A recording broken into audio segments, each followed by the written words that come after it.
Hello, this is Pastor Sidney of the All Faith Church of Liberation in Chicago. I just want to take a few minutes to talk about what my congregation and I have been discussing for a while, the idea of what's really going on in the culture that we're in. There's typical examples in history of when capitalism is straining, during the Cold War, and then 100 years ago during World War One, when society was falling apart after that, and then the Depression that came 10 years later after a period of exciting and for many people fun times in the 20s, although there was still a lot of poverty and building up. We see that we're kind of in the 20s again, and we're kind of facing similar problems, even into the preponderance of more than two gender thinking, non-binary thinking.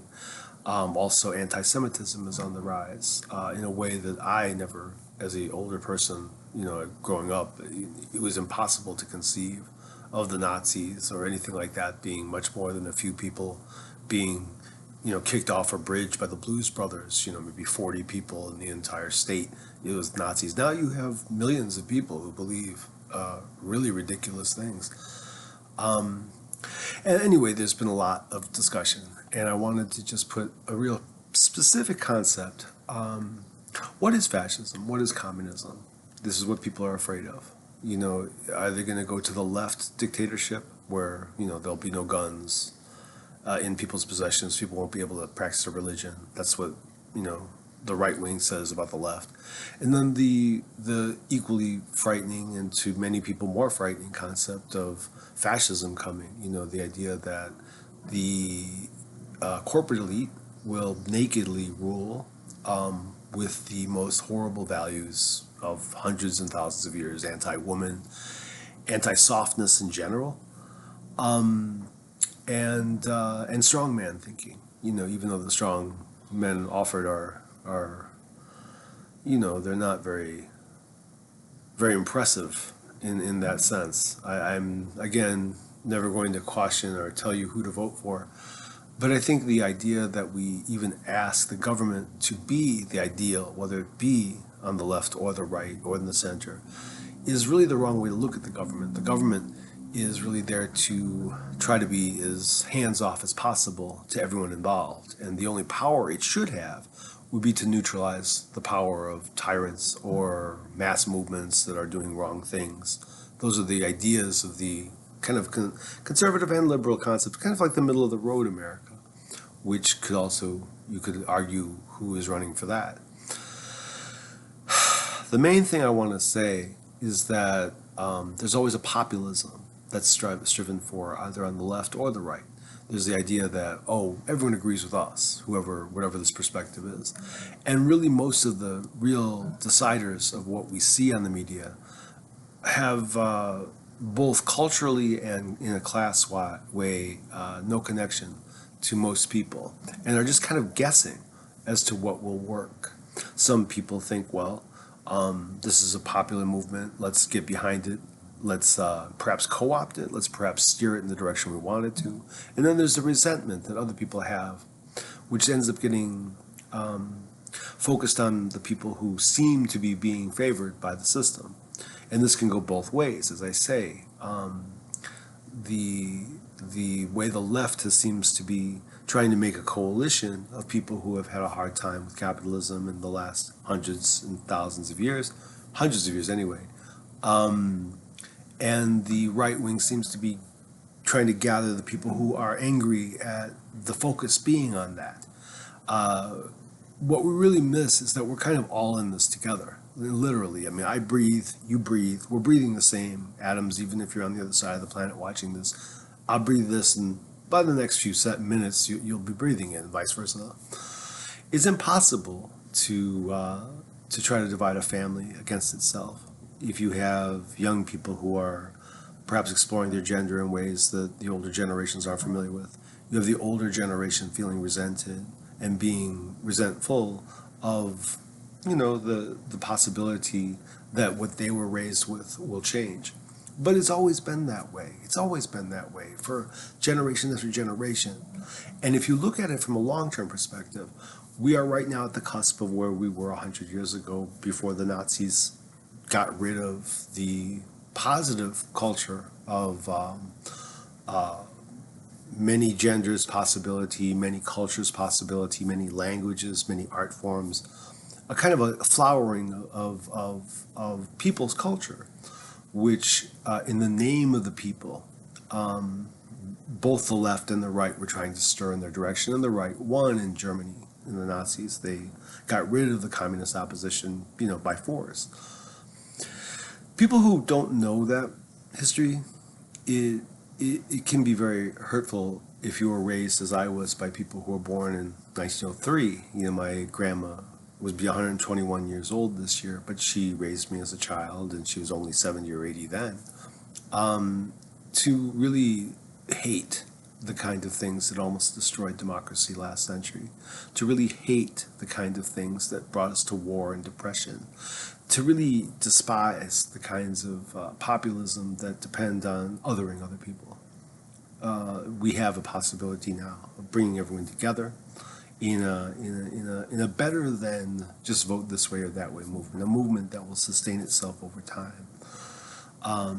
And maybe this time we can go forward and let both the God and the goddess forces being these, queer movements, trans movements, various cultures that have not had the chance to have their perspective seen by the majority on one side. And then you have the Father, which really is, calling us to righteousness and calling us to God, and trying to make this kind of, decision about what we're going to mean. We can't just fall back into either left or right camps. We have to go forward into a new place. Otherwise, we will lose the perspective, and it'll be another 100 years, if we have 100 years, because, of course, the climate in the world wasn't as strained as it was 100 years ago. I apologize. It was more. We have more going on against us than we did 100 years ago. We don't have the luxury of screwing this up again, which is one of the reasons that I begin to talk about this stuff. What's really going on in the world is a question of wealthy people trying to use movements to try to keep in power and maybe unseat each other, because they are rivals up there. The reason democracy is favored by wealthy elites is because it's a way of gauging what people want to do, so that they can then jump on it and say, oh, we'll have this program here, or we'll get rid of these people over here, or we'll say this kind of rhetoric here, or we'll blame these kind of people here. I don't believe in blaming anyone. I don't want to blame the rich. I want to see them specifically as who they are, which are limited people. They're limited by their experience. They don't have a chance to meet people like us. And they're kind of terrified of us. And they usually, unfortunately, are people who really don't get beyond their family, so they don't really have the perspective to have diversity in the way they think. Now, we are a diverse people, and so many of us are coming in different ways into our assertion of our right and identity to exist. As this happens, you have the older identities feel lessened. Well, that doesn't necessarily have to happen that way, but the powerful will use it that way to divide and conquer. And that's all this has ever been, friend. If you are someone who looks at me and says, look at that supposedly left-wing man, or if I say to you, oh, you probably voted a way I didn't agree with, we're already both been beaten. We've already both lost, because the powerful who make these decisions, the powerful that is spoken of in Romans 6:12, this is what we have to try to avoid, the temptation of our culture right now, which is to judge each other. Whether you have a point about me or I have a point about you, we have to suspend these points so that we can come together as a people. Let God come back into our lives. Let the Mother Earth not fight with her and him not fight with her.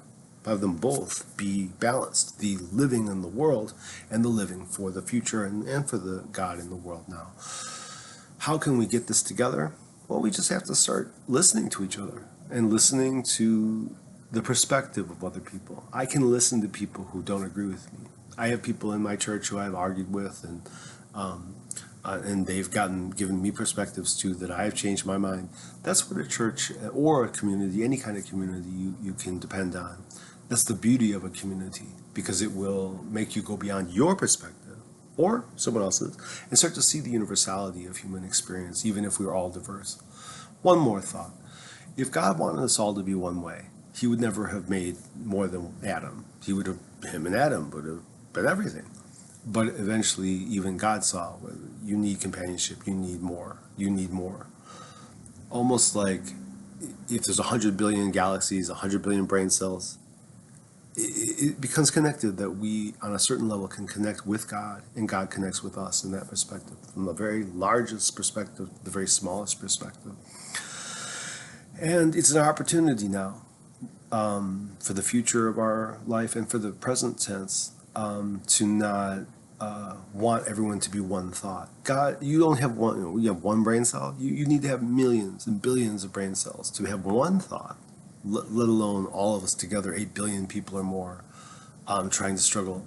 God wants us all to be different, because we are actually answering for God what he could not answer on himself. He did not know how to be part of the world.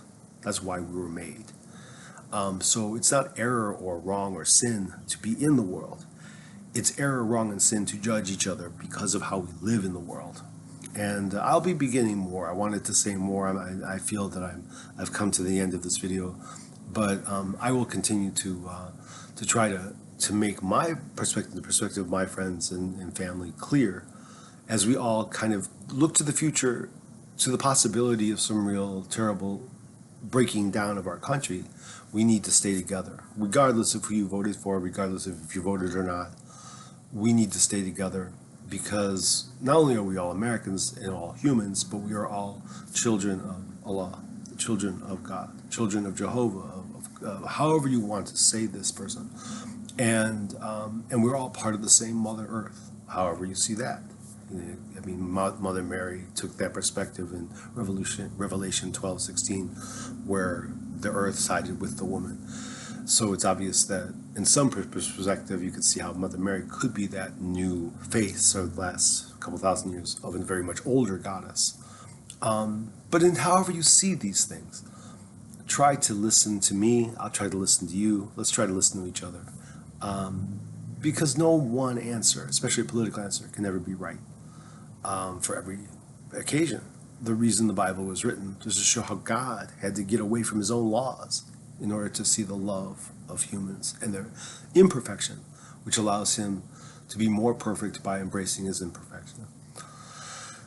Thank you very much, and I will attempt to maybe come back later with some more hammered out stuff, but thank you for listening, and God bless you.